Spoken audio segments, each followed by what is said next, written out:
Hello दोस्तों, study with अनु में मैं अनु आपका स्वागत करती हूँ। और जैसे कि आपको पता है कि ये आपकी पेट की क्लास है और इसमें हम आदित्य रंजन सर की बुक को कंप्लीट कर रहे हैं। तो हम इसके 5 पार्ट्स कंप्लीट कर चुके हैं, जिसमें हम हिस्ट्री पढ़ चुके हैं, ज्योग्राफी पढ़ चुके हैं, आपके आंदोलन पढ़ चुके हैं, जो भारतीय राष्ट्रीय आंदोलन थे मॉडर्न इंडियन हिस्ट्री के, वो। इसके साथ साथ हम ज्योग्राफी हो गई, ठीक है, और इकोनॉमिक्स हो गई है, और आपका आपका पॉलिटी में कंप्लीट कर चुके हैं, ठीक है। कॉन्स्टिट्यूशन का पार्ट कल ही हमने फिनिश किया, उसके PYQ भी हमने कल के ही वीडियो में मैंने कंप्लीट करानी थी आपको। तो आज हम पढ़ने वाले हैं, साइंस को स्टार्ट करने वाले हैं। तो हम सबसे पहले आज फिजिक्स पढ़ेंगे। तो बस यही कहना चाहती हूँ, पढ़ते रहिए क्योंकि समय बहुत कम है, तो मैंने वीडियो की टाइमिंग बढ़ा दी है। और थोड़ी सी जानकारी ये देना चाहती हूँ कि आपके डेली के 3 वीडियो आते हैं, जैसे कि आपको पता है सुबह 8 बजे। एक मिनट में पेन ज़रा चेंज कर लेती हूँ। तो एक आपका आता है मॉर्निंग में सुबह 8 बजे, ठीक है। एक आता है 12 बजे और एक आता है ये 5 बजे। तो 5 बजे तो आपकी ये बुक आती है आदित्य रंजन सर की पेट की, ठीक है। 12 बजे जो आपका करंट आता था, वहाँ पर अब मैंने पेट का आपको एक मॉडल प्रैक्टिस सेट करा रही हूँ, जो कि आपका घटना चक्र का है। तो आपका ये प्रैक्टिस सेट आता है, ठीक है। एक प्रैक्टिस सेट आ रहा है आपका, उसको ज़रूर कर लीजिए। 10 प्रैक्टिस सेट में पूरे कंप्लीट कराऊंगी, आपके एग्ज़ाम से पहले पहले वो सारे फिनिश हो जाएंगे, ठीक। उसके अलावा आपका सुबह 8 बजे जो है वो मैं घटना चक्र की ही आपकी पेट की PYQ करा रही हूँ, जो आपके प्रीवियस ईयर वाले क्वेश्चंस हैं। तो ठीक है, तो आपको देखा जाए तो एक तरीके से इन दिनों में तो टेस्ट ही टेस्ट चल रहा है आपका, ठीक है। खाली आदित्य रंजन सर वाली जो बुक है उसमें हम थोड़ा सा थ्योरी कर रहे हैं और उसके बाद उससे रिलेटेड हम PYQ कर रहे हैं, ठीक है। तो तीनों ही मैंने इस समय पेट की क्लास कर दी है।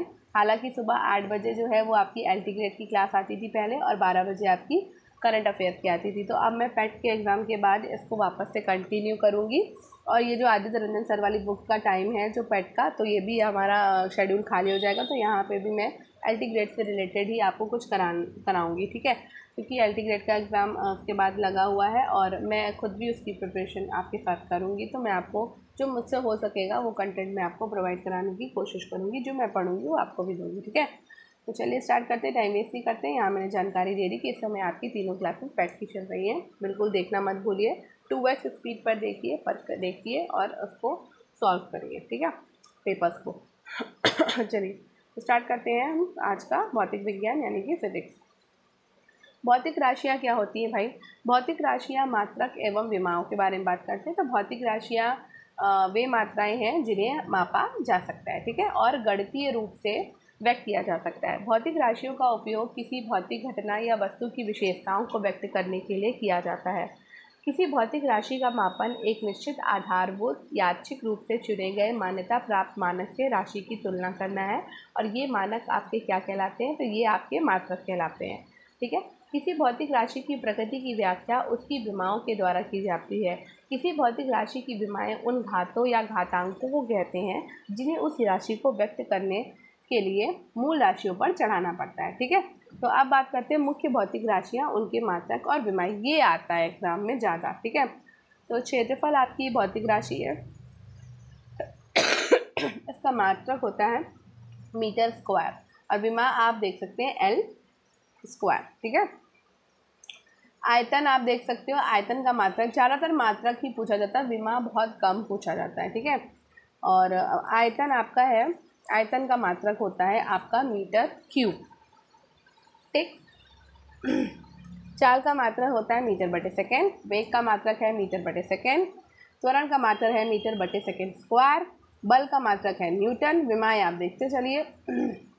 संवेग का मात्रक है आपका किलोग्राम मीटर बटे सेकेंड, आवेग का मात्रक है किलोग्राम मीटर बटे सेकेंड, दाब का मात्रक है न्यूटन बटे मीटर स्क्वायर पास्कल, पृष्ठ तनाव है न्यूटन बटे मीटर, घनत्व है आपका किलोग्राम बटे मीटर क्यूब, कोणीय वेग है रेडियन बटे सेकेंड, कार्य है जूल, कार्य का मात्रक होता है जूल, कोणीय, और ये इंपॉर्टेंट है, देखो जो इंपॉर्टेंट है वो मैं अभी आपको लास्ट में बताती हूँ। कोणीय विस्थापन का मात्रक है रेडियन, शक्ति का मात्रक है वॉट। जो बहुत ज़्यादा एग्जाम्स में आते हैं वो मैं अभी आपको बता देती हूँ, ठीक है। तो चलो यहाँ शक्ति तक पढ़ लेते हैं, यहाँ तक मैं पहले बता देती हूँ।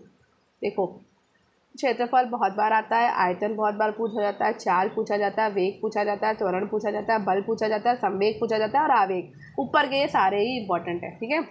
उसके बाद आपका दाब आता है कई बार, पृष्ठ तनाव आता है लेकिन थोड़ा सा कम। घनत्व पूछ लिया जाता है बहुत बार, कार्य का मात्रक पूछा जाता है, शक्ति का मात्रक पूछा जाता है, बल आघूर्ण का मात्रक पूछा जाता है, गुरुत्वाकर्षण नियतांक का भी मात्रक पूछा जाता है। ठीक है, तो कार्य का है जूल, कोऑर्डिनेट विस्थापन का है रेडियन, शक्ति का है वॉट, बल आघूर्ण का मात्रक है न्यूटन मीटर, गुरुत्वाकर्षण नियतांक का मात्रक है न्यूटन। ठीक है, यंग गुणांक का मात्रक है न्यूटन बटे मीटर स्क्वायर, क्षीणता गुणांक का है न्यूटन सेकेंड बटे मीटर स्क्वायर, धारिता का मात्रक है फैराडे। अभी भी मेरा गला पूरी तरह से ठीक नहीं हुआ सॉरी, जहाँ तेज़ बोलना शुरू करती हूँ ना खांसी आना शुरू हो जाती है। चालकता का मात्रक है ओम। ठीक है, धारा घनत्व का मात्रक है एम्पियर बटे मीटर स्क्वायर, प्लस का है वेबर, प्रतिरोधक का है ओम मीटर, गुप्त ऊष्मा का है जूल बटे किलोग्राम, कोणीय संवेग का किलोग्राम मीटर स्क्वायर बटे सेकेंड, जड़त्व आघूर्ण का है किलोग्राम मीटर स्क्वायर और भार का है न्यूटन। तो ये भी आपका इंपॉर्टेंट है भार वाला। ठीक है, जो इंपॉर्टेंट है वो मैंने बता दी। समान विमीय सूत्र वाली भौतिक राशियाँ, तो भौतिक राशियाँ आप देख लेते हैं, चाल, वेग, भौतिक राशि, विमा देख लो। अब इसको यार चलो अच्छा इसको आप देखते जाओ भाई, मैं क्या इसको बार बार MLT स्क्वायर मुझे उसको देख के नींद आती है, तो सही बता रही हूँ, मैं बहुत बोरिंग लगती है ये राशियों वाला टॉपिक। चलो आप देख लो इसको, मैं नहीं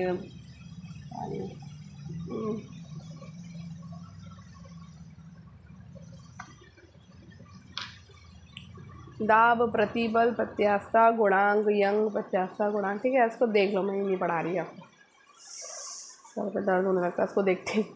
चलो आगे बढ़ते हैं। निर्वात में प्रकाश द्वारा एक वर्ष में तय की गई कुल दूरी जो है वो एक प्रकाश वर्ष कहलाती है। तो ये एग्जाम में बहुत बार क्वेश्चन आता है। ठीक है, तो एक प्रकाश वर्ष बराबर होता है 9.467 इंटू 10⁻15 यानी कि 10⁻15 मीटर। ठीक है, दूरी मापने की सबसे बड़ी इकाई क्या है? पारसेक। ये भी बहुत बार पूछा जाता है। एक पारसेक बराबर होता है 3.26 प्रकाश वर्ष। ठीक है, अब बात कर लेते हैं गति और बल की। गति, जब वस्तु समय के साथ अपने स्थान में परिवर्तन करती है, ये परिघटना क्या कहलाती है? गति कहलाती है। ठीक है, गति के प्रकार देख लेते हैं।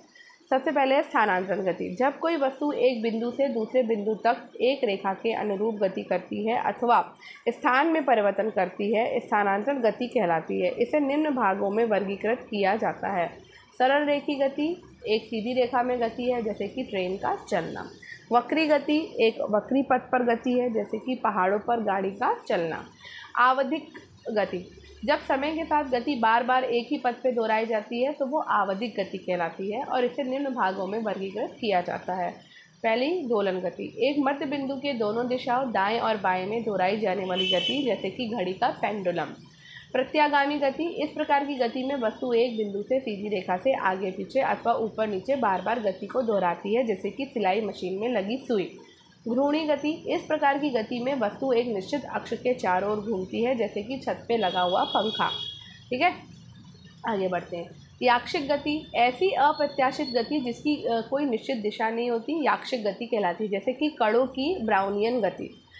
प्रक्षेप गति, जब किसी वस्तु को हवा में एक कोण के साथ फेंका जाता है जिससे वो हवा में वक्री पथ पर गति करती है, जिसे प्रक्षेप गति कहते हैं, जैसे फेंका गया भाला। सापेक्ष गति, एक पिंड की दूसरे पिंड के सापेक्ष गति सापेक्ष गति कहलाती है, जैसे चलती ट्रेन के अंदर एक यात्री बाहर की वस्तुओं को देखता है। ठीक है, बात करते हैं बल की।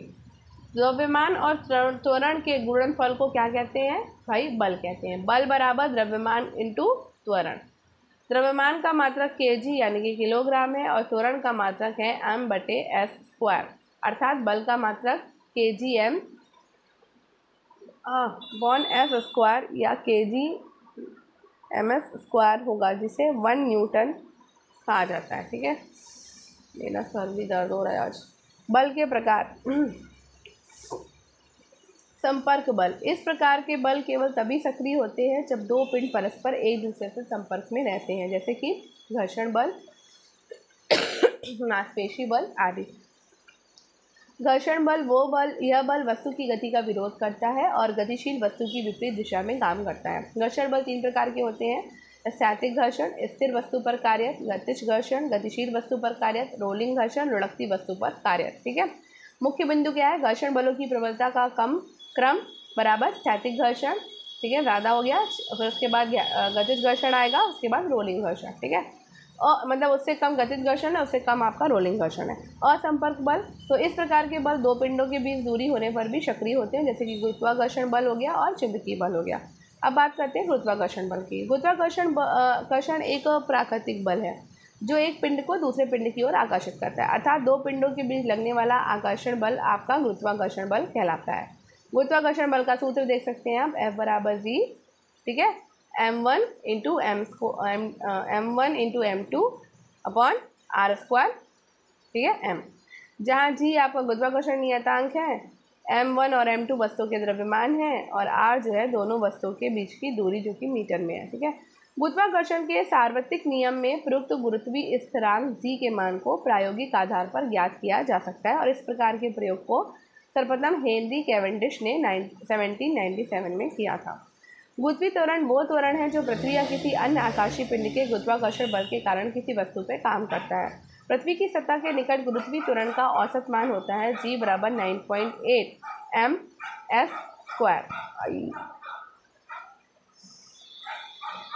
अब इसके मुख्य बिंदु देख लेते हैं। पृथ्वी पर चंद्रमा से अधिक गुरुत्वाकर्षण होता है क्योंकि चंद्रमा पर वस्तु का द्रव्यमान अपेक्षाकृत कम होता है। चंद्रमा पर गुरुत्वीय त्वरण 1.6 m/s² होता है। चंद्रमा पर किसी वस्तु का वजन पृथ्वी पर उसके वजन का 1/6 भाग के बराबर होता है, ठीक है। दूरी और विस्थापन देख लेते हैं। तो किसी वस्तु के द्वारा अपनी गति के दौरान तय की गई वो कुल लंबाई दूरी कहलाती है। विस्थापन किसी वस्तु की प्रारंभिक और अंतिम स्थिति के बीच की न्यूनतम दूरी है। मुख्य बिंदु क्या है? तो दूरी एक अदिश राशि है जबकि विस्थापन एक सदिश राशि है। दूरी हमेशा धनात्मक होती है लेकिन विस्थापन धनात्मक और ऋणात्मक दोनों होते हैं, ठीक है। चाल और वेग की बात करें तो किसी वस्तु के द्वारा समय के अनुपात में तय की गई दूरी को क्या कहते हैं? चाल कहते हैं और चाल का फॉर्मूला होता है चाल बराबर दूरी बटे समय, ठीक है। वेग वस्तु के द्वारा तय किए गए विस्थापन और समय के अनुपात को दर्शाता है। फॉर्मूला होता है वेग बराबर विस्थापन बटे समय। वेग परिवर्तन की दर को त्वरण कहते हैं जो एक सदिश राशि है। फॉर्मूला होता है वेग बराबर अंतिम वेग माइनस प्रारंभिक वेग बटे समय। संवेग किसी वस्तु के गति की मात्रा को दर्शाता है जो वस्तु के द्रव्यमान और वेग के गुणनफल के बराबर होता है। संवेग बराबर द्रव्यमान इंटू वेग। मुख्य बिंदु क्या हुए? चाल और वेग की मात्रक और विमान समान है लेकिन चाल एक अदिश राशि है और वेग एक क्या है? सदिश राशि है, ठीक है। काम की बात करें तो कार्य विस्थापन की दिशा में बल के घटक और इस विस्थापन के परिमाण का गुणनफल है। भौतिकी में कार्य तब होता है जब कोई बल किसी वस्तु पर लगाया जाता है और उस बल के कारण वस्तु में विस्थापन होता है। कार्य बराबर बल गुणे विस्थापन, ठीक है। तरंग की बात कर लेते हैं। एक विक्षोभ जो अपने साथ ऊर्जा को एक स्थान से दूसरे स्थान पर ले जाता है। तरंगों को निम्न भागों में वर्गीकृत किया गया है। यांत्रिक तरंगे ऐसी तरंगे होती हैं जिनमें ऊर्जा के संचरण के लिए माध्यम की जरूरत होती है। ये ठोस, द्रव और गैस में प्रसारित होती हैं। यांत्रिक तरंगों के प्रकार क्या है? अनुप्रस्थ तरंगे और अनुदैर्ध्य तरंगे, ठीक है। अनुप्रस्थ तरंगे जो होती हैं माध्यम के कण तरंग के संचरण की दिशा के लंबवत गति करते हैं, जैसे कि पानी की सतह पर तरंगे। अनुदैर्ध्य तरंगों में माध्यम के कण जो होते हैं वो तरंग की दिशा में ही गति करते हैं। उदाहरण के तौर पर जैसे आपकी ध्वनि तरंगे हो गई। बात कर लेते हैं विद्युत चुंबकीय तरंगों की। तो इन तरंगों को ऊर्जा के संचरण के लिए माध्यम की आवश्यकता नहीं होती, अर्थात ये तरंगे जो है वो निर्वात में भी संचारित होती हैं। उदाहरण के तौर पर आप रेडियो तरंगे ले सकते हैं, प्रकाश तरंगे। अब इसके कुछ पॉइंट है। ऊर्जा के आधार पर विद्युत चुंबकीय तरंगों का सही क्रम गामा, उसके बाद एक्सरे, उन्हें उससे कम, ठीक है, पराबैंगनी, अब एक्सरे से कम पराबैंगनी, उससे कम दृश्य प्रकाश, उससे कम अवरक्त, उससे कम माइक्रोवेव और उससे कम रेडियो तरंगे। तो सबसे ज़्यादा आपकी गामा होगी, ठीक है, विद्युत चुंबकीय तरंगों का ऊर्जा के आधार पर और सबसे कम में रेडियो तरंगे। जिस तरंग की तरंगदैर्घ्य न्यूनतम होती है उसकी ऊर्जा और आवृत्ति सर्वाधिक होती है। तो गामा किरणों की ऊर्जा क्या होगी? सर्वाधिक होगी, ठीक है, जाहिर सी बात है, ज़्यादा भी है। अब बात कर लेते हैं ध्वनि की। तो ध्वनि तरंगे एक प्रकार की अनुदैर्ध्य तरंगे हैं जिनको गमन करने के लिए माध्यम की ज़रूरत होती है। ध्वनि तरंगे गैस और तरल की अपेक्षा ठोस में अधिक तेजी से गमन करती हैं। ध्वनि तरंगों के प्रकार निम्न हैं, ठीक है। ध्वनि तरंगों की अवस्थाएं देख लेते हैं। ध्वनि तरंग, आवृत्ति सीमा और उदाहरण, ठीक है। तो अवश्रव्य तरंगे, ठीक है, जो कि इंफ्रासोनिक वेव्स कहलाती हैं। ये 0 से 20 हर्ट्ज़ के बीच में इनकी आवृत्ति सीमा होती है। और जैसे कि भूकंप हो गया, हाथियों की गर्जना हो गई, ज्वालामुखी विस्फोट, इसमें आपकी इंफ्रासोनिक वेव्स होती है, ठीक है। बात कर लेते हैं स्वर श्रव्य ध्वनि तरंगों की, जो कि ऑडिबल साउंड वेव्स होती हैं। वो 20 हर्ट्ज से आपकी 20,000 हर्ट्ज के बीच में होती हैं। इसमें आपकी मनुष्य की आवाज़ यानी कि जैसे हम सब बोलते हैं तो हम 20 हर्ट्ज से 20,000 हर्ट्ज के बीच में बातचीत करते हैं। संगीत हो गया, ठीक है, यानी कोई भी म्यूज़िक, आपका वाहन का जो हॉर्न होता है, यानी कि जो हॉर्न हमारे गाड़ियों में होते हैं वो। उसके बाद तीसरे नंबर पर आती है आपकी पराश्रव्य तरंगें, जो कि अल्ट्रासोनिक वेव्स होती हैं। ये 20,000 हर्ट्ज से अधिक होती हैं, जैसे कि चमगादड़ की आवाज़, सोनोग्राफी, डॉल्फिन की ध्वनि।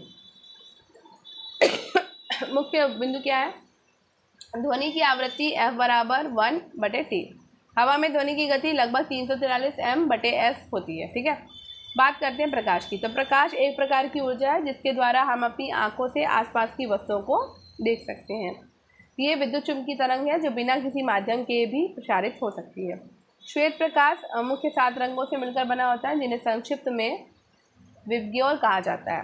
V हो गया वायलेट यानी नीला, I हो गया इंडिगो नीला, B हो गया ब्लू आसमानी, G हो गया ग्रीन हरा, Y हो गया येलो पीला, O हो गया ऑरेंज नारंगी और R हो गया रेड यानी कि लाल, ठीक है। ये देखो इस तरीके से दिया हुआ ना, श्वेत प्रकाश गया प्रिज्म के बीच में से, ये पर्दा है और यहाँ पर ये लाल नारंगी पीला हरा आसमानी नीला बैंगनी में फैल गया। तो लाल रंग के प्रकाश की तरंगदैर्घ्य जो है वो सर्वाधिक होती है और बैंगनी रंग के प्रकाश की तरंगदैर्घ्य न्यूनतम होती है। ये बात को याद रखना है, ये इंपॉर्टेंट लाइन है, बहुत बार क्वेश्चन आता है। लाल रंग के प्रकाश की तरंगदैर्घ्य क्या होती है? सर्वाधिक होती है लाल की, और बैंगनी की तरंगदैर्घ्य न्यूनतम होती है। 7 रंगों में बैंगनी रंग की किरण सर्वाधिक विकृत होती है, अतः सबसे अधिक मुड़ती है। और निर्वात में प्रकाश की चाल C बराबर 3 × 10⁸ m/s होती है, m/s, ठीक है। प्रकाश के विभिन्न सिद्धांतों पर आधारित परिघटनाएं देख लेते हैं। आकाश का रंग नीला, तो इसका कारण है प्रकाश का प्रकीर्णन, ठीक है। प्रकाश के प्रकीर्णन से क्या क्या होता है? आकाश का रंग नीला होता है। प्रकाश के प्रकीर्णन से सूर्योदय और सूर्यास्त के समय आसमान का रंग लाल होता है। प्रकाश का अपवर्तन से पानी के भीतर किसी वस्तु का मुड़ा हुआ प्रतीत होना होता है। प्रकाश का परावर्तन कहता है कि दर्पण में छवि बन रही है। तो दर्पण में जो छवि बनती है वो प्रकाश के परावर्तन से बनती है। साबुन के बुलबुले का रंगीन दिखना कहलाता है प्रकाश का व्यतिकरण। तो ये इंपॉर्टेंट है, इससे कभी कभी क्वेश्चन आते हैं। बात कर लेते हैं दर्पण और लेंस की। दर्पण एक परावर्तक सतह है जो प्रकाश को परावर्तित करती है, जिससे वास्तविक और आभासी छवि बनती है। सॉरी। दर्पण मुख्य रूप से 3 प्रकार के होते हैं, समतल दर्पण, अवतल दर्पण और उत्तल दर्पण। लेंस एक पारदर्शी माध्यम से बना हुआ ऐसा घटक यानी कि ऑप्टिकल डिवाइस है जिसकी कम से कम एक सतह वक्र होती है। ये प्रकाश किरणों को अपवर्तित यानी कि रिफ्रैक्ट करती है, उन्हें समांतर या अभिसरित यानी कि कन्वर्ज या अपसरित यानी कि डिवरेज करने में सक्षम होता है। लेंस मुख्य रूप से 2 प्रकार के होते हैं, अवतल लेंस और उत्तल लेंस, ठीक है। अब बात करते हैं दर्पण के विभिन्न उपयोगों की। तो समतल दर्पण का उपयोग जो है वो घरों और बाथरूम में होता है। समतल दर्पण ड्रेसिंग टेबल में हम समतल दर्पण देखते हैं, सैलून में हम समतल दर्पण देखते हैं, पनडुब्बियों में हम समतल दर्पण देखते हैं, टैंकों और बंकरों में भी समतल दर्पण लगा होता है। घरों में आपका समतल दर्पण है, बाथरूम में समतल दर्पण है, ड्रेसिंग टेबल में समतल दर्पण है, सैलून में समतल दर्पण है। तो ये चीज़ याद रखिएगा, ये यहाँ बहुत कन्फ्यूजन है, मैं भी कई बार गलत कर देती हूँ क्वेश्चन।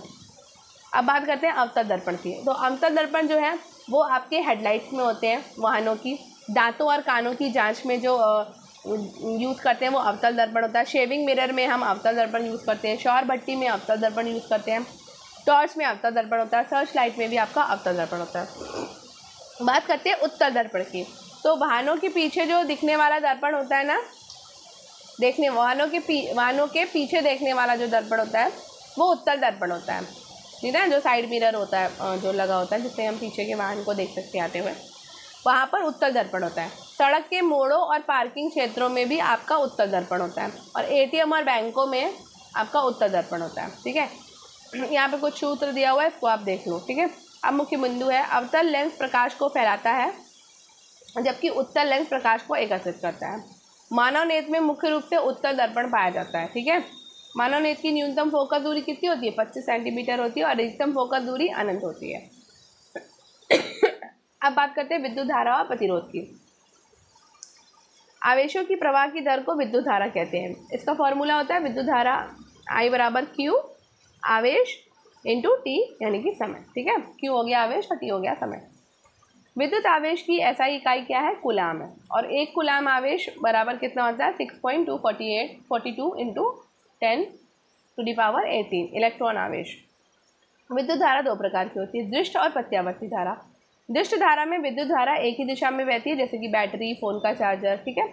प्रत्यावर्ती धारा में विद्युत धारा की दिशा जो है परिवर्तित होती रहती है, जैसे कि घर में उपयोग की होने वाली धारा आदि। विद्युत विभव प्रति इकाई आवेश पर किया गया काम है, जो आवेश को अनंत से विद्युत क्षेत्र में एक बिंदु तक लाने के लिए किया जाता है। विभवांतर विद्युत क्षेत्र में दो बिंदुओं के बीच विभवों का अंतर है। विद्युत विभव को एक बिंदु पर परिभाषित किया जाता है, जिसका एसआई मात्रक वोल्ट होता है, और 1 वोल्ट बराबर 1 जूल या कूलाम होता है। किसी चालक में प्रवाहित होने वाली धारा के विरुद्ध दिया गया विरोध विद्युत प्रतिरोध कहलाता है, और किसी प्रतिरोधक के शिरों के बीच विभवांतर उसमें प्रवाहित विद्युत धारा के अनुक्रमानुपाती होता है, परंतु प्रतिरोध रोधक का ताप समान रहना चाहिए, जैसे ओम का नियम भी कहते हैं इसे। यहाँ पर इसका फॉर्मूला देख लो आप।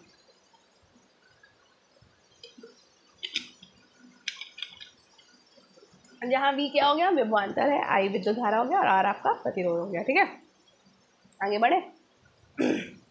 ये थोड़ा सा बड़ा दिया हुआ है, तो यहाँ पे विभिन्न यंत्र और उनके उपयोग दिए हुए हैं, ठीक है। तो चलो हाफ हाफ में, तो कोई प्रॉब्लम नहीं है। यंत्र और उपयोग, तो वर्नियर कैलिपर का यूज़ हम लंबाई, आंतरिक बाहरी व्यास और गहराई मापने के लिए करते हैं। स्क्रू गेज का यूज़ हम बहुत छोटे व्यास और मोटाई मापने के लिए करते हैं। द्रव्यमान मापने के लिए हम बीम बैलेंस का यूज़ करते हैं। स्प्रिंग बैलेंस का इस्तेमाल वस्तु के भार और बल को मापने के लिए किया जाता है। गैल्वेनोमीटर का यूज़ हम बहुत छोटी विद्युत धारा की उपस्थिति जांचने के लिए करते हैं। एमीटर विद्युत धारा को मापने के लिए यूज़ होता है। वोल्ट मीटर का उपयोग विद्युत विभव यानी कि वोल्टेज मापने के लिए किया जाता है। मल्टीमीटर का यूज़ हम वोल्टेज, धारा और प्रतिरोध मापने के लिए करते हैं। थर्मामीटर का इस्तेमाल हम तापमान मापने के लिए करते हैं। पायरोमीटर का इस्तेमाल बहुत ऊँचे तापमान जैसे भट्टियों में को मापने के लिए करते हैं, ठीक है। बैरोमीटर का उपयोग हम वायुमंडलीय दबाव मापने के लिए करते हैं। मैनोमीटर का उपयोग किसी गैस तरल में दो बिंदुओं के बीच दाब को मापने के लिए करते हैं। ऑसिलोस्कोप का यूज़ विद्युत संकेतकों का विश्लेषण करने के लिए करते हैं। इलेक्ट्रोस्कोप का यूज़ वस्तु में विद्युत आवेश की उपस्थिति जांचने के लिए करते हैं, ठीक है। और टेलीस्कोप का यूज़ हम दूर स्थित आकाशीय पिंडों को देखने के लिए करते हैं। माइक्रोस्कोप का यूज़ हम बहुत छोटे कणों को देखने के लिए करते हैं। इलेक्ट्रोस्कोप का यूज़ हम प्रकाश के स्पेक्ट्रम का अध्ययन करने के लिए करते हैं। प्रिज्म का यूज़ हम प्रकाश के अपवर्तन और विवर्तन का अध्ययन करने के लिए करते हैं। लेंस का इस्तेमाल हम प्रकाश के अपवर्तन और प्रतिबिंब का अध्ययन करने के लिए करते हैं। दर्पण का इस्तेमाल हम प्रकाश के परावर्तन का अध्ययन करने के लिए करते हैं। रेडियोमीटर का इस्तेमाल हम विकिरण ऊर्जा मापने के लिए करते हैं। एनीमोमीटर का इस्तेमाल वायु की गति और दिशा मापने के लिए करते हैं। पल्स मीटर का उपयोग हम हृदय की धड़कन मापने के लिए करते हैं। ध्वनि ट्यूनिंग फोक का इस्तेमाल हम ध्वनि की आवृत्ति का अध्ययन करने के लिए करते हैं। लक्स मीटर का इस्तेमाल हम प्रकाश की तीव्रता मापने के लिए करते हैं। विस्कोमीटर का उपयोग हम तरल की श्यानता मापने के लिए करते हैं। फोर्स गेज का बल मापने के लिए। प्लवनशीलता संतुलन का वस्तु की घनत्व और प्लवनशीलता मापने के लिए करते हैं। हीटिंग कॉइल ऊष्मा उत्पादन और ऊष्मा परिवर्तन अध्ययन के लिए किया जाता है, ठीक है। सॉरी, पता नहीं गला कब ठीक होगा, तब भी बहुत आवाज़ निकल रही है पहले से। अब हम पहुंच गए, हमने अपना भाई फिजिक्स फटाफट कंप्लीट कर लिया। अब हम पहुंच गए हैं केमिस्ट्री में, तो केमिस्ट्री भी कर ली जाए। रेडी हैं आप सब? चलिए स्टार्ट करते हैं। तो सबसे पहले है इसमें पदार्थ और अवस्थाएं। तो प्रकृति में उपस्थित प्रत्येक वस्तु जो अपने द्रव्यमान के कारण स्थान घेरती है क्या कहलाती है भाई? पदार्थ कहलाती है, ठीक है। पदार्थ की मुख्य रूप से 3 अवस्था होती है, ठोस, तरल और गैस। प्लाज्मा को पदार्थ की चौथी एवं बोस-आइंस्टीन संगणन को पदार्थ की 5वीं अवस्था माना गया है। ठोस पदार्थों के कण एक दूसरे के प्रति निकट व्यवस्थित रहते हैं, जिसके कारण ठोस पदार्थों का आकार और आयतन निश्चित होता है और घनत्व भी अधिक होता है, ठीक है। तरल पदार्थों के कण ठोस की अपेक्षा एक दूसरे से दूर दूर व्यवस्थित रहते हैं, जिसके कारण तरल पदार्थों का जो आकार है वो निश्चित नहीं होता, किंतु आयतन जो है वो निश्चित होता है। गैस पदार्थों के कण ठोस और तरल की अपेक्षा एक दूसरे से दूर दूर व्यवस्थित रहते हैं, जिसके कारण गैस पदार्थों का आकार और आयतन दोनों निश्चित नहीं होते हैं। प्लाज्मा क्या है? तो प्लाज्मा एक आयनित गैस है, जिसमें धनात्मक रूप से आवेशित आयन और मुक्त इलेक्ट्रॉन उपस्थित होते हैं, जो उच्च ताप पर बनते हैं, तब ऊर्जा परमाणुओं को अवशेषित कणों में तोड़ देती है जब, ठीक है। अब बात कर लेते हैं बोस-आइंस्टीन संघनन की। तो ये पदार्थ की एक अत्यंत शीत अवस्था है, जो परम शून्य जो कि -273 डिग्री सेल्सियस के निकट निर्मित अवस्था है। ठीक है। पदार्थ सूक्ष्म कणों जैसे कि परमाणुओं और अणुओं से मिलकर बने होते हैं। ठीक है। तरल एवं गैसों के कण निरंतर गतिशील रहते हैं जो याक्षिक गति करते हैं। ये गति ब्राउनियन गति कहलाती है। ठीक है। पदार्थों के अंतराणविक बल की प्रबलता का क्रम ठोस, तरल और गैस इस तरह से है। ठीक है। पदार्थों के तापमान में वृद्धि होने पर उनके कणों के मध्य अंतराणविक बल में कमी आ जाती है और इसलिए ठोस तरल तापमान बढ़ने पर अपनी अवस्था में परिवर्तन करते हैं। ठीक है। अब बात करते हैं अवस्थाओं में परिवर्तन की। थोड़ा सा फास्ट चल रहे हैं, समय नहीं है, पर गला मेरा अगर थोड़ा और साथ दे तो मैं इससे भी फास्ट करा सकती हूँ जैसे कि मैं पहले कराती थी। तो गले ने थोड़ा साथ मेरा देना थोड़ा कम कर दिया, इस वजह से मैं थोड़ा कम फास्ट हूँ। फिर भी आज बाकी दिनों से तो फास्ट ही चल रही हूँ। अभी मुझे दर्द हो रहा है गले में, क्योंकि 3-4 क्लास एक साथ हो जाती हैं तो पेन होने लगता है। चलिए अवस्थाओं में परिवर्तन की बात करते हैं। जब कोई पदार्थ इस प्रकार परिवर्तन करता है कि उसकी रासायनिक संरचना बदले बिना केवल भौतिक अवस्था जैसे कि आकार और संरचना में परिवर्तन होता है तो इसे भौतिक परिवर्तन कहते हैं। आपको आवाज़ आ रही होगी, बारिश बहुत तेज़ हो रही है। बारिश इतनी तेज़ हो रही है कि बारिश की आवाज़ मुझे डिस्टर्ब कर रही है। बहुत ज़्यादा तेज़ बारिश हो रही है आज। भौतिक परिवर्तन के उदाहरण: बर्फ़ का पानी में और फिर भाप में बदलना, कागज़ का टुकड़ों में कटना, गर्म करने पर पदार्थ के आयतन में वृद्धि होना, पानी में नमक और चीनी का घुलना और कांच का टूटना आदि। जब कोई पदार्थ इस प्रकार परिवर्तन करता है कि उसके एक या अधिक नए पदार्थ बनते हैं और उनकी संरचना एवं गुण मूल पदार्थ से भिन्न होते हैं तो इसे रासायनिक परिवर्तन कहते हैं। रासायनिक परिवर्तन के उदाहरण क्या है? जैसे दूध का फटना है, लोहा का जंग लगना है, कागज़ का जलना है, खाना पकाना, चूना कैल्शियम ऑक्साइड में पानी मिलाने पर कैल्शियम हाइड्रोक्साइड बनना आदि। ठीक है। अब प्रमुख कारक देख लेते हैं। तो हिमांक बिंदु वो होता है वो निश्चित तापमान जिस पर कोई तरल पदार्थ ठोस में परिवर्तित हो जाता है। इससे क्वेश्चन आते हैं, इसलिए ये देखा जाता है बुक में ना बहुत क्रीम सा दिया, एकदम छाँट के दिया है कि बस इतना पढ़ लो। ठीक है। तो इसलिए पढ़ लीजिए। हिमांक बिंदु वो होता है जो निश्चित तापमान जिस पर कोई तरल पदार्थ ठोस में परिवर्तित हो जाता है। क्वथनांक बिंदु वो निश्चित तापमान है जिस पर किसी तरल का वाष्प दाब वायुमंडलीय दाब के बराबर होता है और तरल पदार्थ तेजी से गैस में परिवर्तित होने लगता है। गलनांक बिंदु वो निश्चित तापमान है जिस पर ठोस द्रव में परिवर्तित हो जाता है। वाष्पीकरण वो प्रक्रिया है जिसमें एक तरल पदार्थ वाष्प में परिवर्तित होता है। सॉरी। अब बात करते हैं परिवर्तन और प्रक्रिया की। तो ठोस का तरल में परिवर्तन पिघलने की प्रक्रिया होती है। तरल का ठोस में जब परिवर्तन होता है तो उसको बोलते हैं जमना। तरल का जब गैस में परिवर्तन होता है तो वो होता है वाष्पीकरण। और गैस का तरल में परिवर्तन होना संघनन। ठोस का गैस जैसे कि शुष्क बर्फ में परिवर्तन तो वो ऊर्ध्वपातन होता है। और गैस का ठोस में जैसे कि पाला बनना तो वो आपका निक्षेपण कहलाएगा। तो ये इंपॉर्टेंट है, आते हैं एग्जाम में। मुख्य बिंदु: जल का हिमांक बिंदु और गलनांक बिंदु 0 डिग्री सेल्सियस और क्वथनांक बिंदु 100 डिग्री सेल्सियस होता है। ठीक है। जल की अपेक्षा बर्फ का घनत्व कम होता है और आयतन अधिक होता है। क्योंकि बर्फ के अणुओं के बीच वायु उपस्थित होती है, घनत्व कम होने के कारण ही बर्फ पानी में तैरने लगती है। जल का घनत्व 4 डिग्री सेल्सियस पर सर्वाधिक है और 0 डिग्री सेल्सियस पर आपका न्यूनतम होता है। अब बात करते हैं अम्ल और क्षार की। ऐसे पदार्थ जो जलीय विलयन में हाइड्रोजन आयन का त्याग करते हैं और अम्ल कहलाते हैं। इनका स्वाद खट्टा होता है। नीले लिटमस पेपर के संपर्क में आने पर अम्ल जैसे लाल रंग में परिवर्तित कर देते हैं। अरहेनियस के अनुसार जल में घुलने पर अम्ल जो है वो H+ आयन का त्याग करते हैं और ब्रोस्टेड-लोरी सिद्धांत के अनुसार अम्ल प्रोटॉन दाता होते हैं। ऐसे पदार्थ जो जल में घुलने पर हाइड्रोक्साइड आयन उत्पन्न करते हैं उनका स्वाद कड़वा होता है और लाल लिटमस पेपर के संपर्क में आने पर नीले रंग में परिवर्तित कर देते हैं। अरहेनियस के अनुसार क्षार OH- आयन का त्याग करते हैं और ब्रोस्टेड-लोरी सिद्धांत के अनुसार क्षार प्रोटॉन प्राप्त करता है, नहीं कि स्वीकार करने वाले होते हैं। पीएच स्केल अम्ल और क्षारों को पहचानने के लिए एक पैमाना है जिसमें 1 से 14 तक पीएच संख्या दी जाती है। 7 से 14 क्षारीय पदार्थों को दिया जाता है और 1 से 7 जो है वो अम्लीय पदार्थों को व्यक्त करते हैं। अब हम यहाँ पदार्थ देखेंगे, पीएच मान देखेंगे और उनकी प्रकृति देखेंगे।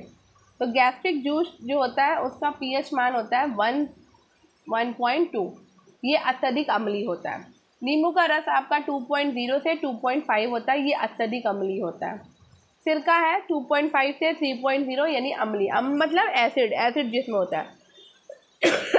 नींबू भी आपका एसिड है, आपका सिरका भी एसिडिक है, गैस्ट्रिक जूस भी आपका एसिडिक है, ठीक है, सॉरी। ठीक, अब आता है पेट का रस। पेट का रस भी आपका एसिड होता है, ठीक है, एसिड बन रहा है। तो 1.5 से ये 3.5 के बीच में इसका pH मान होता है। अब जो हम पानी पीते हैं शुद्ध पानी जो होता है उसका मान जो होता है वो 7 होता है, यानी कि वो उदासीन होता है, ना वो अम्लीय होता है ना ही वो क्षारीय होता है, तभी हम पी पाते हैं, ठीक है। उसके बाद आता है दूध जो है लगभग उदासीन होता है, 6.5 से 6.7 का pH होता है इसका। अब आते हैं नमक के पानी में। तो नमक का पानी आपका क्षार है 7.5 से 8.4 के बीच में। साबुन का घोल भी क्षार है 9.0 से 10.0 के बीच में, ठीक है। मानव का रक्त ये भी आपका क्षार है 7.35 से लेकर 7.45 के बीच में pH होता है। कास्टिक सोडा जिसको NaOH कहते हैं 13 से 14 के बीच में अत्यधिक क्षारीय है। लार जो है वो आपकी लगभग उदासीन होती है 6.5 से 7.5 के बीच में। और जो वर्षा का जल होता है वो अम्लीय होता है, यानी एसिडिक होता है, 5.6 का इसमें अम्ल होता है, ठीक है। प्रमुख अम्ल और उनके उपयोग देख लेते हैं। अब हाइड्रोक्लोरिक अम्ल है हमारा HCl, धातुओं की सफाई में काम आता है, पेट में पाचन में सहायता करता है और औद्योगिक प्रक्रियाएं करता है, ठीक है। सल्फ्यूरिक अम्ल H2SO4 बैटरी में यूज़ होता है, रासायनिक उर्वरक उत्पादन में यूज़ करते हैं, डिटर्जेंट और प्लास्टिक निर्माण में यूज़ होता है सल्फ्यूरिक अम्ल, ठीक है। नाइट्रिक अम्ल जिसको कि हम HNO3 कहते हैं, उर्वरक यानी कि अमोनियम नाइट्रेट में यूज़ होता है, विस्फोटक TNT में यूज़ होता है, ठीक है, सॉरी। ऑक्सोलिक अम्ल जो कि C2H2O4 है, इससे जंग हटा सकते हैं, ब्लीचिंग कर सकते हैं, चिकित्सा और खाद्य उत्पादों में इसका यूज़ होता है। फॉस्फोरिक अम्ल जो कि H3PO4 है, ठंडे पेय पदार्थों के स्वाद को उत्प्रेरित करता है, उर्वरक उत्पादन करता है, धातु सतहों का प्रसंस्करण करता है। बोरिक अम्ल आपका H3BO3 है जो कि आई ड्रॉप में यूज़ है, कीटाणुनाशक में यूज़ है, औषधि उपयोग, एंटीसेप्टिक में यूज़ होता है। एसिटिक अम्ल जो कि CH3COOH है, सिरका में यूज़ होता है, खाद्य परिरक्षक में यूज़ होता है, रासायनिक उद्योग में उपयोग होता है। लैक्टिक अम्ल C3H6O3 है, दही और अन्य दूध उत्पादों में यूज़ होता है, त्वचा टोनर में यूज़ होता है, शारीरिक गतिविधियों में उत्पादित होता है ये, ठीक है। अब बात करते हैं फॉर्मिक अम्ल की। HCOOH कीटनाशक में यूज़ होता है, रासायनिक उद्योग, चमड़ा प्रसंस्करण और खाद्य संरक्षण में यूज़ होता है।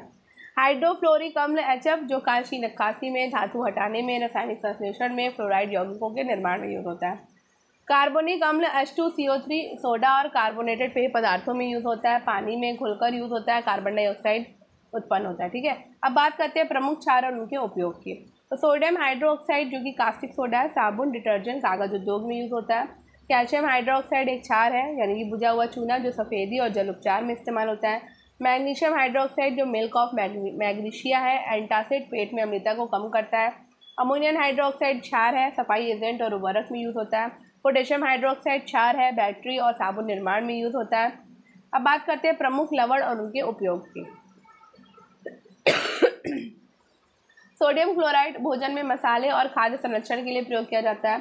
Sodium hydrogen carbonate baking soda NaSCO3, baking soda, अग्निशामक यंत्र और एंटासिड में उपयोग किया जाता है। Sodium carbonate washing soda, detergent और कांच निर्माण में उपयोग किया जाता है। पोटेशियम नाइट्रेट KNO3 उर्वरक और खाद्य संरक्षण में उपयोग किया जाता है।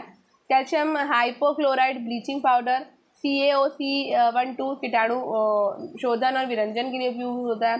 प्लास्टर ऑफ पेरिस चिकित्सा अनुप्रयोगों और मूर्तिकला में उपयोग किया जाता है। कैल्शियम कार्बोनेट CaCO3 चूना पत्थर, सीमेंट, एंटासिड में यूज होता है। बात करते हैं धातु, अधातु, उपधातु और मिश्र धातु की। धातु वे तत्व हैं जो विद्युत और ऊष्मा के अच्छे चालक होते हैं, चमकदार धात्विक चमक होते हैं, उच्च आघात वर्धनी होते हैं, ठोस अवस्था में पाए जाते हैं पारा को छोड़ के। उदाहरण के तौर पर तांबा हो गया, लोहा हो गया, सोना। अयस्क वे अशुद्धियाँ हैं जिनसे धातुओं को प्राप्त किया जाता है। प्रत्येक धातु के अपने अयस्क हैं और अयस्कों से धातुओं को पृथक करने की प्रक्रिया धातु कम कहलाती है। इस प्रक्रिया में प्रगलन, इलेक्ट्रोलाइसिस, भूनना आदि शामिल है। कुछ मुख्य धातु और उनके अयस्क हैं लोहा, हेमाटाइट, मैग्नेटाइट और सिडेराइट है, ठीक है। एल्युमिनियम में आपका बॉक्साइट आता है, क्रायोलाइट आता है, कॉपर पाइराइट आता है। रासायनिक सूत्र आप देख सकते हो, मैं बराबर नहीं बोलूँगी। तांबा का कॉपर पाइराइट है, मेलाकाइट है, क्यूप्राइट है। जस्ता में जेंक्साइट है, कैलामाइन है, सीसा में गैलेना है, ठीक है। ये इसके अयस्क है। अधातु वे तत्व होते हैं जो विद्युत और ऊष्मा के कुछ अलग होते हैं, भंगुर होते हैं, चमक रहित होते हैं और आमतौर पर ठोस और गैस के रूप में पाए जाते हैं। कार्बन, C, ऑक्सीजन और सल्फर S। उपधातु वे तत्व होते हैं जिनमें धातुओं और अधातु दोनों के गुण पाए जाते हैं, जैसे कि बोरॉन, सिलिकॉन, जर्मोनियम, आर्सेनिक, एंटीमनी, ठीक है। जब दो या दो से अधिक धातुओं को या धातु और अधातु को पिघलाकर एक साथ मिलाया जाता है और उन्हें ठंडा करके एक नया पदार्थ तैयार किया जाता है तो उसे मिश्र धातु कहते हैं।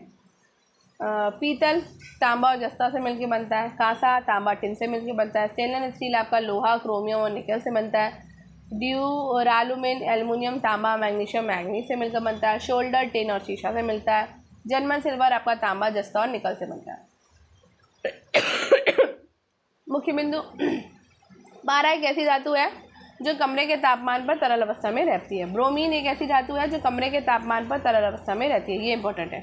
कृत्रिम रेशे और प्लास्टिक देख लेते हैं। तो कृत्रिम सिंथेटिक रेशे फाइबर रासायनिक प्रक्रियाओं के माध्यम से उत्पादित मानव निर्मित फाइबर है जो आमतौर पर पेट्रोलियम आधारित संसाधनों से प्राप्त होते हैं। रेयान पहला अर्ध कृत्रिम रेशा, नायलॉन पहला कृत्रिम रेशा है और पॉलिस्टर और एक्रेलिक आदि कृत्रिम रेशे सिंथेटिक फाइबर है।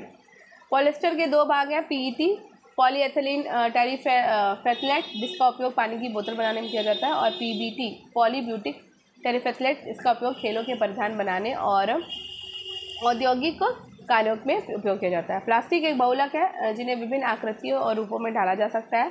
उन्हें उनकी बहुलकीकरण प्रक्रिया के आधार पर वर्गीकृत किया जाता है जो उनके गुणों और अनुप्रयोगों को निर्धारित करता है। वो प्रक्रिया जिसके माध्यम से छोटे अणुओं को बड़ी बहुलक श्रृंखला बनाने के लिए रासायनिक रूप से जोड़ा जाता है बहुलकीकरण कहलाता है। ठीक है। प्लास्टिक के प्रकार। थर्मोप्लास्टिक गर्म करने पर नरम हो जाता है, दोबारा आकार दिया जा सकता है, पुनः प्रयोग किया जा सकता है, जैसे कि पॉलीथीन। थर्मोसेटिंग प्लास्टिक को एक बार सेट करने के बाद दोबारा आकार नहीं दिया जा सकता। यह ऊष्मा प्रतिरोधी होता है, जैसे कि बैकेलाइट जो कुकर के ढक्कन पर लगा होता है। ठीक है।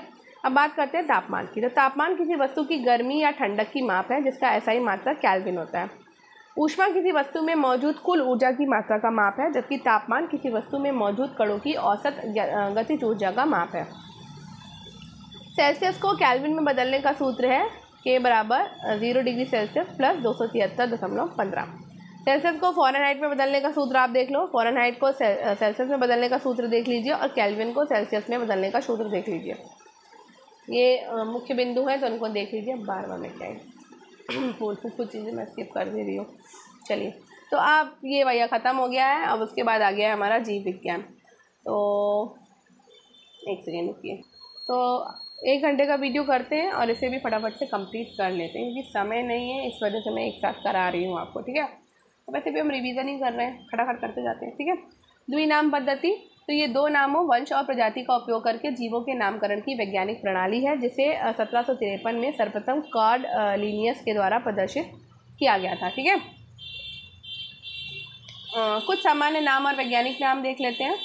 तो मानव को होमो सैपियंस कहते हैं, आम को मैंगीफेरा इंडिका, चावल को ओरिजा सैटिवा, गेहूं को ट्रिटिकम एस्टिवम, आलू को सोलनम ट्यूब्रोसम, टमाटर को सोलमन लाइकोपर्सिकम, वट वृक्ष को फिकस बेंगालेसिस, बाप रे बहुत टफ नाम है भाई, पीपल के पेड़ को फाइकस रिलीजियोसा, नीम को हम आज़ादी राष्ट्रा इंडिका, घरेलू मक्खी को मस्का डोमेस्टिका, मेढक को राना ट्रिगिना, शेर को पैंथेरा लियो, चीता को पैंथेरा टाइग्रिस, मोर को पावो क्रिस्टेशियस कहते हैं। ठीक है। अब बात करते हैं जीवों के वर्गीकरण में।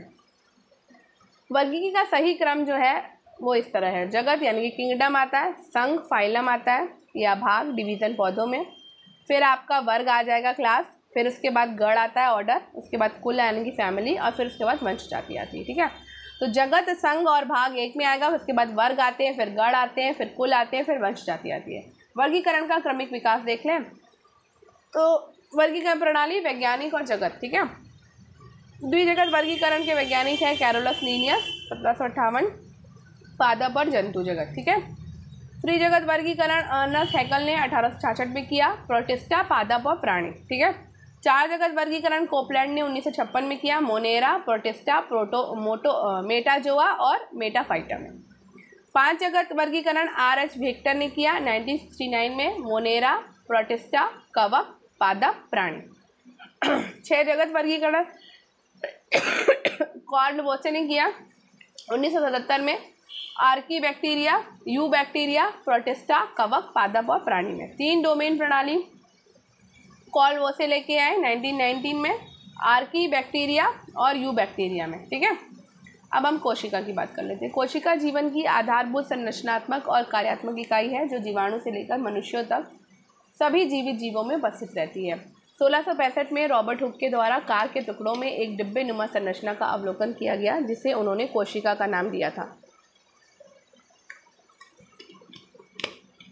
किंतु जीवित कोशिका सर्वप्रथम 1674 में एंटोनी वॉन लीeuwenhoek के द्वारा खोजी गई है। तो ये इंपॉर्टेंट है, याद रखिएगा। पेन का इस्तेमाल आज नहीं कर रही हूँ, उसका कारण है थोड़ा फास्ट चल सकूँ। मुख्य रूप से कोशिका जो है वो दो प्रकार की होती है, प्रोकैरियोटिका कोशिका और यूकैरियोटिका कोशिका।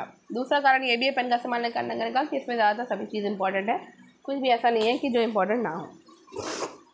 तो फिर वो घिचपिच हो जाता है। बार बार मैं एक पे लगाती हूँ गोला, उसमें गोला बनाती हूँ। मेरी गोला बनाने की बहुत आदत है तो इसलिए नहीं कर रही हूँ। प्रोकैरियोट और यूकैरियोट कोशिका में अंतर देख लेते हैं, ठीक है। तो आकार आमतौर पर प्रोकैरियोटिक कोशिका का आकार आमतौर पर 1 से 10 माइक्रोमीटर होता है और यूकैरियोटिक जो है वो 10 से 100 माइक्रोमीटर होती हैं, ठीक है। केंद्रक प्रोकैरियो में केंद्रक अस्पर्श अनुपस्थित रहता है और अनुवांशिक पदार्थ स्वतंत्र रहते हैं। यूकैरियोट में केंद्रक झिल्ली सहित वास्तविक केंद्रक पाया जाता है और इसमें अनुवांशिक पदार्थ उपस्थित रहता है। संरचना प्रोकैरियोट में झिल्लीबद्ध कोशिकांगों का अभाव और एक सरल आंतरिक संरचना है। यूकैरियोट में झिल्लीबद्ध कोशिकांग और एक जटिल आंतरिक संरचना है। राइबोसोम 70 राइबोसोम होता है प्रोकैरियोट में और समानता 80 राइबोसोम होते हैं आपके यूकैरियोट में। कोशिका भित्ति पेप्टिडोग्लाइन द्वारा निर्मित कठोर संरचना प्रोकैरियोट में है और यूकैरियोट में आपके पौधों, सेलुलोज, कवक, काइटिन कोशिकाओं में उपस्थित है। उदाहरण के तौर पर बैक्टीरिया, आर्किया, पादप कोशिकाएं, पशु कोशिकाएं और कवक कोशिकाएं हैं। यूकैरियोटिक कोशिका दो प्रकार की होती है, पादप कोशिका और जंतु कोशिका। पादप और जंतु कोशिका में अंतर क्या है? तो आकार और आकृति के बारे में बात करें तो पादप जो होती है आकृति में बड़ी और आकार में आयताकार होती है, जबकि जंतु वाली जो होती है कोशिका वो अपेक्षाकृत छोटी आकृति और आकार में अंडाकार होती है। पादप कोशिका में कोशिका भित्ति सेलुलोज की होती है और जंतु कोशिका में कोशिका भित्ति अनुपस्थित रहती है। पादप कोशिका में रिक्तिकाएं बड़ी होती हैं। एक विकसित पादप कोशिका में समानता एक एकल बड़ी केंद्रीय रिक्तिका उपस्थित होती है। जंतु कोशिका में रिक्तिकाएं अधिकांशतः अनुपस्थित होती हैं या यदि होती हैं तो आकार में छोटी और छितरी हुई होती है। पादप कोशिका में ग्लॉसी पिंड बिखरे हुए होते हैं और डिक्सोसोम कहलाते हैं। जंतु कोशिका में ग्लॉसी पिंड पूर्णतः विकसित और केंद्रक के निकट स्थित होते हैं। पादप कोशिका में सेंट्रोसोम और सेंट्रियोल अनुपस्थित होते हैं।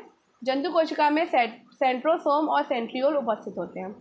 पादप कोशिका में प्लास्टिक लवक उपस्थित होता है और जंतु कोशिका में ये अनुपस्थित होता है। पादप कोशिका में भोजन स्टार्च या तेल के रूप में भंडारित होता है और जंतु कोशिका में भोजन जो है वो ग्लाइकोजन के रूप में भंडारित रहता है। कोशिका के विभिन्न रंग और उनके कार्य। तो कोशिका भित्ति कोशिका की एक कठोर बाह्य परत है जो पौधों, कवकों और अधिकांश प्रोकैरियोटिक जीवों में पाई जाती है। कोशिका भित्ति कोशिका को संरचनात्मक सहायता, स्वरूप और सुरक्षा प्रदान करती है। विभिन्न जीवों की कोशिका भित्ति और घटक। पादप कोशिका सेलुलोज, लिग्रीन और पैक्टिन। जीवाणु कोशिका में पेप्टिडोग्लाइकाइन और कवक में काइटिन। केंद्रक को कोशिका का मस्तिष्क कहा जाता है जो दुई झिल्लीबद्ध एक गोलाकार संरचना है जिसमें अनुवांशिक पदार्थ संग्रहित रहते हैं। ये अंतःद्रव्यीय जालिका से संबद्ध रहता है। सूत्रकणिका। माइटोकॉन्ड्रिया को कोशिका का ऊर्जागृह कहा जाता है क्योंकि ये कोशिकीय श्वसन के माध्यम से एटीपी, एडेनोसिन ट्राइफॉस्फेट का उत्पादन करती है जो कोशिका की ऊर्जा के लिए उत्तरदायी है।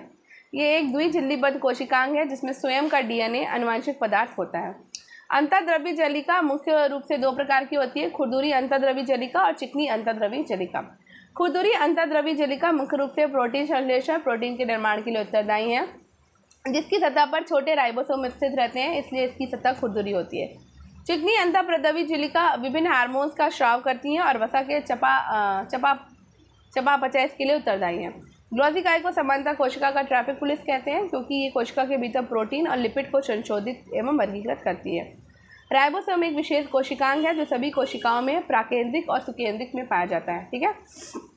बात करते हैं लाइसोसोम की। तो लाइसोसोम को कोशिका की आत्मघाती थैली कहते हैं क्योंकि इसमें विशेष पाचक एंजाइम संग्रहित रहते हैं जो कोशिका में उपस्थित अपशिष्ट पदार्थों को नष्ट करने का काम करते हैं। जब लाइसोसोम से अधिक मात्रा में पाचक एंजाइमों का स्राव होने लगता है तब ये संपूर्ण कोशिका को नष्ट कर देते हैं। लवक द्विझिल्लीबद्ध कोशिकांग है जो पादप कोशिकाओं में प्रकाश संश्लेषण और पोषक तत्वों के भंडारण के लिए उत्तरदायी है, ठीक। बात करते हैं महत्वपूर्ण पाचक एंजाइम की। अमाइलेज कार्बोहाइड्रेट को सरल शर्करा में परिवर्तित करता है जो लार और अग्राशयी ग्रंथि द्वारा स्रावित होता है। ठीक है, बात करते हैं लाइपेज की। लाइपेज वसा को वसा अम्लों अथवा ग्लिसरॉल ट्राइग्लिसराइड में परिवर्तित करता है और ये भी मुख्य रूप से अग्नाशय से स्रावित होता है। बात करते हैं प्रोटीएस की। प्रोटीएस एक प्रकार के एंजाइम प्रोटीन को छोटे पेप्टाइड और अमीनो अम्लों में तोड़ता है, जैसे पेप्सिन जो कि अमाशय की गैस्ट्रिक ग्रंथियों द्वारा स्रावित होता है और ट्रिप्सिन जो कि अग्नाशय से स्रावित होता है। और बात करें क्रिप्टोट्रिप्सिन की जो अग्नाशय से स्रावित है। ठीक है, अब यहाँ पे पादप ऊतक देख लेते हैं, इसको थोड़ा सा छोटा कर देती हूँ ताकि ये पूरा डायग्राम दिख जाए। पादप ऊतक दो पार्ट है, विभज्योतक और स्थायी ऊतक। स्थायी ऊतक के दो हैं, सरल ऊतक और जटिल ऊतक। सरल ऊतक को 3 में बांटा गया है, मृदु ऊतक जैसे कि पैरेनकाइमा, स्थूल कोण ऊतक कोलेनकाइमा, दृढ़ ऊतक स्क्लेरेकाइमा। जटिल ऊतक के 2 भाग में बांटा गया है, फ्लोएम और जाइलम में। ठीक है, आगे देखते हैं। सजीवों में उपस्थित समान कोशिकाओं के एक विशेष समूह को ऊतक कहते हैं जो अंगों का निर्माण करते हैं। ठीक है, मुख्य रूप से 2 प्रकार के पादप ऊतक होते हैं, विभज्योतक और स्थायी ऊतक। ठीक है, विभज्योतक क्या है? पादपों में मुख्य रूप से वृद्धि के लिए उत्तरदायी है जो पौधों के शीर्ष, पार्श्व आदि भागों में स्थित रहता है, मुख्य प्रकार के विभज्योतक हैं। ठीक है, शीर्षक विभज्योतक जो है वो जड़ और टहनियों के शीर्ष पे पाए जाते हैं जिससे ऊंचाई और गहराई में वृद्धि होती है। पार्श्विक विभज्योतक जो होते हैं वो पादपों के किनारों पर स्थित होते हैं और पौधों को मोटा होने में सहायता प्रदान करते हैं, जैसे पेड़ के तने। अंतःस्तरीय विभज्योतक जो होते हैं वो मुख्य रूप से घास में उपस्थित होते हैं जो पादप शरीर के कटने के बाद पुनः वृद्धि के लिए उत्तरदायी होते हैं। स्थायी ऊतक मुख्यतः पौधों में संरचनात्मक सहायता, दृढ़ता और पोषण में सहायता के लिए उत्तरदायी है। स्थायी ऊतक 2 प्रकार के होते हैं, सरल स्थायी ऊतक और जटिल स्थायी ऊतक। सरल स्थायी ऊतक जो है मृदु ऊतक है, पैरेनकाइमा। इस प्रकार के ऊतक पोषक तत्वों का भंडारण करते हैं। स्थूल कोण ऊतक कोलेनकाइमा। इस प्रकार के ऊतक पौधों को संरचनात्मक सहायता और लचीलापन प्रदान करते हैं जो पत्तियों और तनों में उपस्थित होते हैं। दृढ़ ऊतक स्क्लेरेकाइमा। इस प्रकार के ऊतक पौधों को बाह्य दृढ़ता प्रदान करते हैं जिससे पौधों के आवरण कठोर और मजबूत होते हैं। बात करते हैं जटिल स्थायी ऊतक की। जाइलम ऊतक जल और उसमें घुलनशील खनिजों का परिवहन करता है जो मुख्य रूप से पौधों की जड़ों में उपस्थित रहता है। फ्लोएम क्या है? तो फ्लोएम ऊतक शर्करा और पोषक तत्व का वितरण करता है जो पौधों की पत्तियों और तने में उपस्थित रहता है। अब बात करेंगे हम पादप रोग की, ये इंपॉर्टेंट है आपका, इससे क्वेश्चन आते हैं। विषाणु जनित रोग है तंबाकू मोजेक वायरस जो TMV है, तंबाकू मोजेक वायरस रोग होता है, रोगजनक है ये। विषाणु जनित रोग है चावल ट्रुगो रोग जो कि चावल ट्रुगो वायरस है। विषाणु जनित रोग है आलू वायरस वाई जो कि आलू वायरस वाई है। ठीक है, जीवाणु जनित रोग है साइट्रस कैकर जेंथोमोनस सिट्री। ठीक है, जीवाणु जनित रोग है धान का झुलसा रोग जो कि जेंथ्रोमोनस ओराइजी की वजह से होता है। जीवाणु जनित रोग है फायर ब्लास्ट जो कि एवरीनिया एमाइलोवोरा की वजह से होता है। कवक जनित रोग है आलू का लेड ब्लाइट रोग जो कि फाइटोफोथा इन्फेस्टांस की वजह से होता है। कवक जनित रोग है गेहूं का रस पक्सीनिया प्रजाति की वजह से होता है। कवक का जनित रोग है राइस ब्लास्ट जो कि मैग्रा पोर्थे ओराइजे की वजह से होता है। कवक जनित रोग है जड़गांठ रोग जो कि मोलोइडोगाइन प्रजाति की वजह से होता है। बात करते हैं विटामिन की। विटामिन ये इंपॉर्टेंट है। ठीक है, विटामिन उनके रासायनिक नाम और उनके स्रोतों के बारे में बात करेंगे। विटामिन A1 रेटिनॉल है, गाजर पालक यकृत में बनता है। A2 आपका 3 डाई हाइड्रो रेटिनॉल है जो कि अंडे और दुग्ध उत्पाद में होता है। Pro vitamin A beta carotene जो कि गाजर में होता है। B1 थाइमिन है, साबुत अनाज मेवे सूअर का मांस और फलिया में होता है। B2 आपका राइबोफ्लेविन है, दूध अंडे हरी पत्तेदार सब्जियों में होता है। B3 नियासिन है, मांस मछली मूंगफली साबुत अनाज में होता है। B5 पेंटोथेनिक अम्ल है जो अंडे यकृत ब्रोकली साबुत अनाज में होता है। B6 आपका पायरिडॉक्सिन है जो केले चिकन आलू और मेवे में होता है। B7 आपका बायोटीन है जो अंडे मेवे और बीज में होता है। B9 आपका फॉलिक अम्ल है जो हरी पत्तेदार सब्जी फलियां और फलों में होता है। B12 आपका साइनोकोबाल्मिन है जो कि मांस मछली अंडे दुग्ध उत्पादन में होता है। C आपका एस्कॉर्बिक अम्ल है जो खट्टे फल टमाटर शिमला मिर्च में मिलेगा। D1 आपको कैल्सीफेरॉल है जो कि ट्यूना और मैकरेल जैसी वसायुक्त मछली में होता है। D2 है एग्रो कैल्सीफेरॉल जो कि मशरूम खमीर और दूध में होता है। D3 है आपका कोलेकैल्सिफेरॉल जो कि सूर्य के प्रकाश और शरीर में निर्मित होता है। E1 है टोकोफेरॉल जो कि मेवे, बीज और वनस्पति तेल में होता है। K1 है फाइलोक्लोनोन जो पत्तेदार हरी सब्जी जैसे कि केला, पालक, कोलार्ड ग्रीन्स। K2 है आपका मैनाकिनोन जो कि नट्टो, किड़वित, सोयाबीन, विशेष रूप से पनीर, अंडे की जर्दी में होता है। K3 है आपका मेनाडाइनो, प्राकृतिक रूप से खाद्य पदार्थों में। अब बात कर लेते हैं मानव रोग की, तो ये भी थोड़ा इंपॉर्टेंट है थोड़ा नहीं, ज़्यादा ही आता है क्वेश्चन। प्रोटीन पोषक तत्व, इससे आपका क्वारिशोकोर अगर इसकी कमी हो गई तो आपको ये हो जाएगा क्वाशरकोर, सूजन, चिड़चिड़ापन, मरामस, बर्बाद होना। विटामिन ए की कमी से आपको रंधौती, संभवपूर्ण अंधापन हो जाएगा। विटामिन डी की कमी से रिकेट्स बच्चों में हो जाता है और ऑस्टियोमलेशिया आपका वयस्क में हो जाता है। विटामिन सी की कमी से स्कर्वी, थकान, मसूड़ों से खून आना होता है। विटामिन B1 से आपको बेरी कमज़ोर तंत्रिका क्षति हो जाती है अगर इसकी कमी हो गई। आयरन की कमी से एनीमिया हो जाएगा, यानी रक्त की कमी हो जाएगी। विटामिन B12 की कमी से घातक रक्ताल्पता हो जाएगी, थकान हो जाएगी, तंत्रिका संबंधी समस्याएं हो जाएंगी। विटामिन B9 से आपको मेगालोब्लास्टिक एनीमिया, न्यूरल ट्यूब दोष हो जाएगा। आयोडीन की कमी से गंडमाला, विकासात्मक अवरोध हो जाएंगे। जिंक की कमी से विकास मंदता हो जाएगी, खराब प्रतिरक्षा कार्य हो जाएगा। मैग्नीशियम की कमी से मांसपेशियों में ऐंठन हो जाएगी, थकान हो जाएगी, अनियमित हृदय की धड़कन हो जाएगी। अब बात करते हैं जीवाणु से होने वाले रोग। तो टीबी एक जीवाणु जनित रोग है, ठीक है। और जीवाणु किसकी से होता है ये? तो टीबी जो है माइक्रोबैक्टीरियम ट्यूबरोक्लोसिस जीवाणु से होता है और खांसी आती है, सीने में दर्द होता है, वजन कम होता है, रात को पसीना आता है। हैजा जो है वो विब्रियो कोलेरी जीवाणु से होता है, गंभीर दस्त होते हैं, निर्जलीकरण होता है, उल्टी आती है। न्यूमोनिया जो है स्पेक्ट्रोकोकनस न्यूमोनी जीवाणु से होता है, खांसी, बुखार, सांस लेने में तकलीफ और सीने में दर्द होता है। टिटनेस धनुस्तंभ जो है वो क्लोस्ट्रिडियम टिटानिन से होता है, मांसपेशियों में अकड़न, ऐंठन, निगलने में कठिनाई होती है। सल्मोनेलोसिस सल्मोनेला प्रजाति से होता है, दस्त, बुखार, पेट में ऐंठन। डिप्थीरिया कोरिनोबैक्टीरियम डिप्थीरिया की वजह से होता है, गले में खराश, बुखार, गर्दन की ग्रंथियों में सूजन, सांस लेने में कठिनाई। मस्तिष्कावरण शोथ जो है निसेरिया मेनिंगिटिस स्पेक्ट्रोकोकस निमोनिया से होता है, बुखार, सिरदर्द, गर्दन में अकड़न, भ्रम। कुष्ठ रोग आपका माइकोबैक्टीरियम लेप्री की वजह से होता है, त्वचा पर घाव, तंत्रिका क्षति, मांसपेशियों में कमजोरी आती है। सूजाग आपका गोनेरिया की वजह से होता है, गोनेरिया जो कि निसेरिया गोनेरिया की वजह से होता है। पेशाब करने में दर्द, डिस्चार्ज और पेल्विक दर्द होता है। उपतंश सिफिलिस जो है कि ट्रेपोनेमा पैलेडिम की वजह से होता है, घाव, चकत्ते, अंग क्षति, तंत्रिका संबंधी लक्षण होते हैं, ठीक है। एक सेकेंड पानी पी लेती हूँ थोड़ा सा।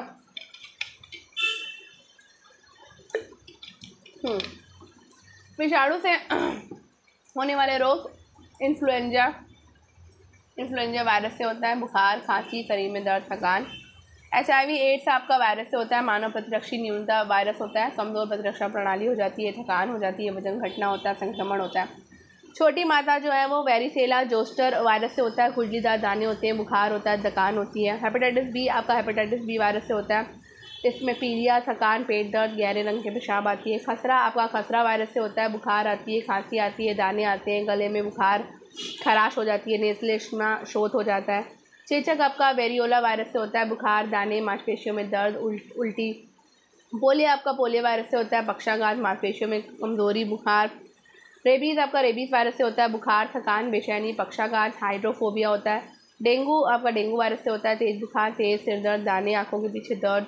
जीका वायरस से होता है, बुखार, दाने, जोड़ों का दर्द और लाल आँखें। प्रोटोजोआ जनित रोग देख लेते हैं। मलेरिया जो है प्लाज्मोडियम प्रजाति से होता है, बुखार, ठंड लगना, पसीना आना, सिर दर्द, ठीक है। अमीबियासिस मोविया हिस्टोलिटिका से होता है, दस्त, पेट दर्द, मल में खून आना। जियोडियोसिस आपका जियोडिया लैम्बिलिया से होता है, दस्त, पेट में ऐंठन, सूजन, नींद आने की बीमारी। टिप्रेनोसोमा ब्रूसी से होता है, बुखार, सिर दर्द, जोड़ों का दर्द, तंत्रिका संबंधी लक्षण होते हैं। लीशमैनियासिस जो है लीशमैनिया प्रजाति की वजह से होता है, त्वचा के अल्सर, बुखार, वजन घटना और अंग का बढ़ना हो जाता है, ठीक है। अब यहाँ पर हमने ये कंप्लीट कर लिया। अब अभ्यास प्रश्न हम कल लगाएंगे, ठीक है।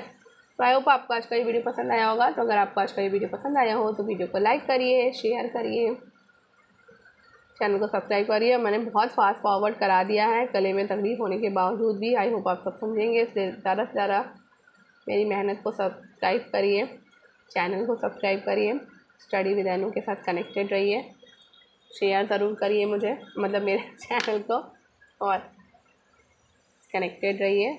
कमेंट बॉक्स में कमेंट करिए आपको और किस चीज़ की नोट्स चाहिए या कोई बुक चाहिए, तो आप अगर से हो पाएगा तो आप मुझे बता सकते हैं, तो मैं वो आपको प्रोवाइड कराने की कोशिश करूँगी अगर मुझसे हो पाएगा तो। ठीक है, चलिए अब समय हो गया समाप्त, मिलते हैं कल। तब तक पढ़ते रहिए, सफलता ज़रूर मिलेगी।